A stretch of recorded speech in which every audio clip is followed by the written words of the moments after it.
Qanday so'nin do'stlar menen shunday to'yda o'ltirib. Qanday so'nin do'stlar menen shunday to'yda o'ltirib. Saylda viloyatimizdagi taniqli adiblar, yozuvchi va shoirlarning ishtiroki, ularning yangi tarjima qilingan kitoblarining aholi vakillariga, mehmonlarga taqdim etilganligi barchaga ko'tarinki kayfiyat ulashdi. Yozuvchilar saylining a'zosi O'zbekiston xalqi azaldan bir-bir bilan do'st, aloqada, bag'ri keng xalq, turli millat vakillari azaldan farzandlari emin-erkin o'zlarining tillarida ta'lim olyaptilar.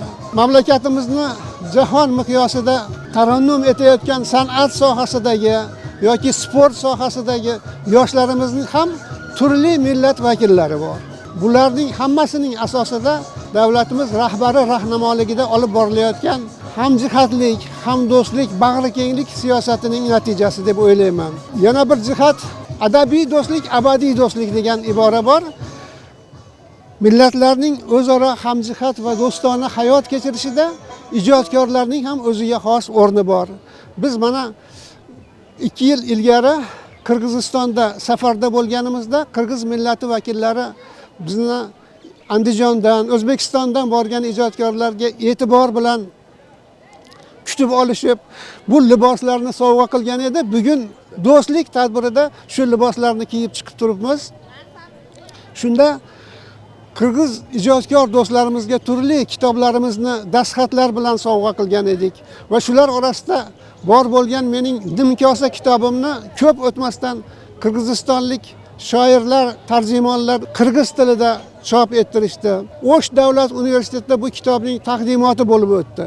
Taqdimotga borganimizda men o'z nomi bilan Nimkosa gaplar, tagdor gaplar, qanday tarjima bo'ldi ekan, qirg'iz o'quvchisi buni qanday qabul qilar ekan deb borgan edim.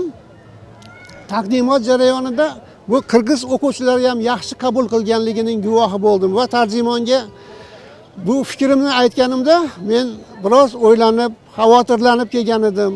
Taqdimot yaxshi o'tdi, yaxshi qabul qilishdi deganimda u aytdi, biz ildizlari bir xalqlarmiz.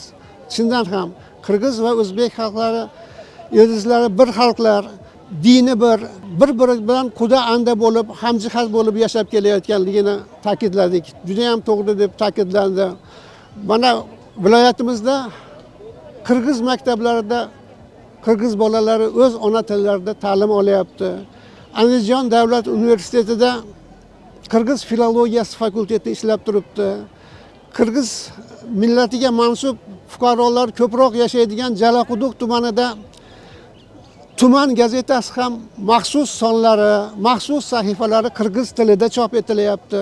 Xullas, turli millat vakillarining madaniyatini, san'atini, tilini rivojlantirishlari uchun mamlakatimizda barcha imkoniyatlar yaratilgan. Fikrlarimni bugun nafaqat o'zbek, butun turkiy olamning zabardast shoiri deb aytish mumkin bo'lgan O'zbekiston qahramoni, xalq shoiri Abdulla Oripovning quyidagi satrlari bilan yakunlashni ma'qul deb o'ylayman. Maqsad bir bo'lmasa, jam bo'lmagaymiz. Jam bo'lsak, boshlari ham bo'lmagaymiz. Maqsad bir, g'oya bir, vatan yagona. Birlashsak, hech kimdan kam bo'lmagaymiz.